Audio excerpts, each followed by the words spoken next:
Madam నమస్తే అండి. మరి ఏపీలో ఫ్రీ బస్‌కి సంబంధించి బడ్జెట్ కేటాయించలేదని, బడ్జెట్ కేటాయించి ఫ్రీ బస్సులు వేస్తే కనుక ఈ గుంటూరు, విజయవాడ ప్రాంతానికి సంబంధించిన మహిళలు అమరావతిలో కట్టడాలు కడుతున్నారు కదా! అక్కడికెళ్లి చూసొస్తారని చెప్పేసి జగన్మోహన్ రెడ్డి గారు చాలా సర్కాస్టిక్‌గా మాట్లాడడాన్ని అమరావతి ప్రాంతానికి సంబంధించిన మహిళగా ఏ విధంగా చూస్తారు? ఎందుకంటే ఇప్పుడు బస్సులు పెట్టి ఫ్రీ బస్సులు పెట్టి తీసుకొచ్చేది ఎందుకంటే నువ్వు చేసిన విధ్వంసాన్ని చూయించడానికి తీసుకురావాలి.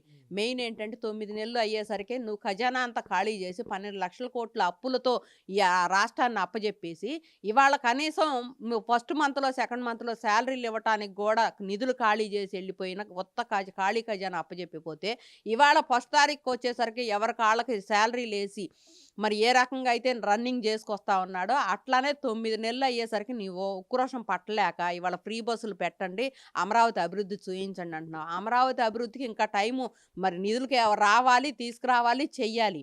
మరి ఆ ఫ్రీ బస్సులు పెట్టడానికి ఒక్కొక్క దానికి ఒక్కొక్క టార్గెట్ పెట్టుకున్నారు. పలానా రోజు మేము ఇది ఓపెన్ చేస్తాం, పలానా రోజు ఇది అని చెప్పి తల్లికి వందనం పలానా డేటు, మరి ఇక్కడ ఫ్రీ బస్ పలానా డేట్ అని చెప్పేసి ప్రతి పండక్కి ఒక కానుకలాగా ఇస్తున్నారు. అట్లా గాకుండా నువ్వు నేను 3000 పెన్షన్ జేస్తాను, నేను 3000 పెన్షన్ జేస్తానని నువ్వు దిగిపోబోయేటప్పటికి 2 నెలల ముందు 3000 పెన్షన్ జేశావు.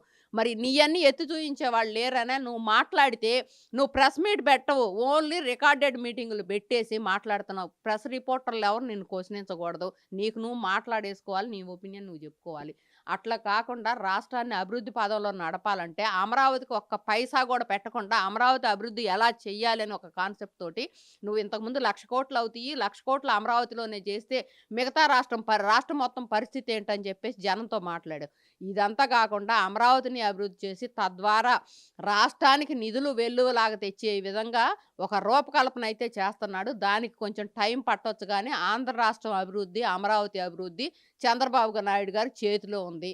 దాన్ని మేము దృఢంగా నమ్మాం గాబట్టి ఇంతకాలం పోరాడైనా సరే ఆయన్ని గెలిపించి ఇవాళ అమరావతిని అభివృద్ధి చేస్తాడని ఒక ఆలోచనతోటి మేమిట్లా కూర్చోబెట్టడం జరిగింది. అట్టానే రేపు 15 తారీఖు నుంచి పనులు ప్రారంభిస్తామని చెప్పి ఒక మాటైతే మాట్లాడారు. ఇప్పటికే సీఆర్‌డీఏ ఒక నెలలో సీఆర్‌డీఏ రెడీ అవుతది.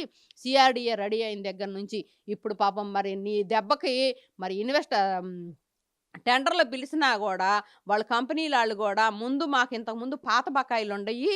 ఆ పాత బకాయిలు ప్లస్ మాకు కొంత అడ్వాన్స్ ఇవ్వండి అనని చెప్పి అడిగే పరిస్థితి తీసుకొచ్చావు. ఆ పాత బకాయిలు అడ్వాన్స్ ఇవ్వటానికి నిధులు అయితే రాటం జరిగింది. దాన్ని బ్యాంకులోకి డిపాజిట్లు అయినాక ఎవరికాళ్ళు ఇచ్చేసి పనులు ప్రారంభించడానికి సిద్ధంగా ఉండారు. పనులు ప్రారంభించే రోజు ఫస్ట్ ఇన్విటేషన్ నీకే ఇస్తాం. ఎందుకంటే అమరావతి ద్రోహివి నువ్వు. నీలాంటోడొచ్చి చూస్తేనే ఆ కళ్ళులో ఆ శని మొత్తం బోయి అమరావతి అభివృద్ధి జరుగుద్ది అని చెప్పి మేము దృఢంగా నమ్ముతున్నాము. అంటే ముఖ్యంగా శాసనమండలిలో కూడా బొత్స సత్యనారాయణ గారు 3 రాజధానుల కాన్సెప్ట్ మీద గాని, ఒక రాజధాని అమరావతి కాన్సెప్ట్ మీద గాని మేము మళ్ళీ చర్చించి చెప్తాం. అప్పుడు మా కాన్సెప్ట్ వేరు, ఇప్పుడు వేరు అన్నట్టుగా మాట్లాడడాన్ని ఎలా చూడొచ్చండి? బొత్స సత్యనారాయణ గారి మాట పాపం అప్పుడు శ్మశానము, సమాధి అనని అన్నాడు. ఆ సమాధిలోనే 5 సంవత్సరాలు ఏలిపోయాడు. ఆ శ్మశానంలోనే ఒక దెయ్యమై పాలిచ్చాడనమాట. ఆ దెయ్యం అనేది మాకు 9 నెలల క్రితం వదిలిపోయింది. మరి ఇవాళ మాకు అప్పుడు స్టాండ్ వేరు, ఇప్పుడు స్టాండ్ వేరు అంటే మీకొక స్టాండ్ అనేది లేదని చెప్పి ప్రజలైతే నమ్ముతున్నారు.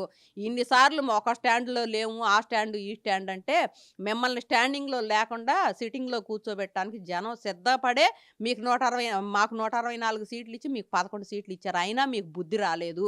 తేపొక మాట మాట్లాడటం, అమరావతి మీద విషం కక్కటం అంటే వైసీపీ వాళ్ళు ఎంత విషం కక్కారంటే అమరావతి కనీసం ఇప్పుడు 5 సంవత్సరాల నుంచి అమరావతిని గనక ఎంతో కొంత ఆ ఉండ భవనాలని రన్నింగ్ చేసుకొత్తా పూర్తి కాని కట్టడాలు 90% పూర్తయిన కట్టడాలను పూర్తి చేసుకుంటా ఉంటే ఎంతో బాగుండేది. కాకపోతే అమరావతిని, ఆంధ్ర రాష్ట్రాన్ని ఆగం చేయడానికి 5 సంవత్సరాలు ఒక దెయ్యమై పాలిచ్చారనమాట. అందువలన మీరిక్కడ శ్మశానం ఎడారి, అదే ఎడారి శ్మశానంలోనికి పద్దాకు రావాలి. ఆ అసెంబ్లీలో మళ్ళొచ్చి మేము కూర్చుంటాం. మాకు ప్రతిపక్ష హోదా ఇమ్మని అంటున్నారు. బొత్స సత్యనారాయణ గారు ఒక అనుభవశాలి అని చెప్పేసి మరి బాగా విజనున్న నాయకుడు ఇంత క్రితం రోజుల్లో కాంగ్రెస్ కనని అనుకున్నారు. ఆయనకి ఇప్పుడు ఏం పట్టిందో అదే దెయ్యం పట్టినట్టుంది. ఆ దెయ్యం ద్వారానే పిచ్చి పిచ్చి మాటలు మాట్లాడుతున్నారు. ఆయన మాట్లాడే విధానానికి గూడా ఒక అర్థం పర్థం లేకుండా చేసుకుంటున్నాడు. అంటే గ్రాడ్యుయేట్ ఎమ్మెల్సీ గెలుపుని కూడా రిగ్గింగ్ చేసి చంద్రబాబు నాయుడు కుటుంబ అభ్యర్థులు గెలిచారు అని చెప్పి జగన్మోహన్ రెడ్డి గారు ఆరోపణలు చేస్తున్నారు. ఇప్పుడు రిగ్గింగ్ చేశారో చేయలేదో ప్రూఫ్ అయితే లేదు గానీ, పోయినసారి తిరుపతిలో 10థ్ క్లాస్ చదివిన ఆవిడని తీసుకొచ్చి ఓటేయించటానికి, ఈవిడ ఓటేయటానికొస్తే "నువ్వేం చదువుకున్నావమ్మా" అంటే, "నేను 10థ్ క్లాస్ చదువుకున్నాను." 10థ్ క్లాస్ చదివినోళ్ళు ఎమ్మెల్సీ ఓటేస్తావా అనంటే, నేను కన్నడ అని చెప్పేసి తప్పించుకున్నాయి అట్లాంటియి ఎన్నో ప్రూఫ్‌లుంటాయి. కావాలంటే అయన్నీ ప్రూఫులతో సహా నీకు అప్పజెప్పమంటే అప్పజెపుతాము. ఇక్కడ రిగ్గింగ్ జరిగింది అని చెప్పి ఒక్క ప్రూఫ్ కూడా నువ్వు తేగలిగితే, మేము ఎన్నో ప్రూఫులు పోయినసారి నువ్వు ఎట్లా చేశావో ప్రూఫులు తెస్తాం. దానికి సిద్ధపడితే మాట్లాడు. సత్యదూరమైన మాటలు మాట్లాడటము, ఏదో నేను ప్రజల్లోకి ఒక మాట వదిలేసాలే, నాకు తగ్గోళ్ళు ఎవరో ఒకళ్ళు దీన్ని స్వీకరిస్తారు, దాన్నే పబ్లిసిటీ చేస్తారని చెప్పి నువ్వు అనుకుంటున్నావు గానీ, ప్రజలందరూ అవేర్‌నెస్‌గా ఉండారు. ఎవరికి ఓటెయ్యాలా, ఎక్కడ మనం నెగ్గాలి, ఎక్కడ తగ్గాలో గూడా తెలుసుకుంటున్నారు. ఆ పుణ్యం గూడా 5 సంవత్సరాల నుంచి నీ వల్లనే వచ్చింది. ప్రజలు ఎవరు గూడా ఇంతకుముందు వార్తలు, టీవీలు గాకుండా సినిమాలు, సీరియల్స్ చూసుకుంటా కాలయాపన జేసేవాళ్ళు. ఎప్పుడైతే నీ దరిద్రపు పాదం బెట్టావో, సినిమాలు, సీరియల్స్ వదిలేసి ఓన్లీ వార్తలతోటే నిమగ్నం అయిపోయుండి, నువ్వెంత నాశనం జేత్తన్నావో చూశారు, చేశావో చూశారు. ఇవాళ ప్రజలు గూడా క్వశ్చనించే మనస్తత్వం నేర్చుకున్నారు. ఏ ప్రభుత్వమైనా సరే చేస్తానన్న పనిని చెయ్యకపోతే క్వశ్చనిస్తున్నారు.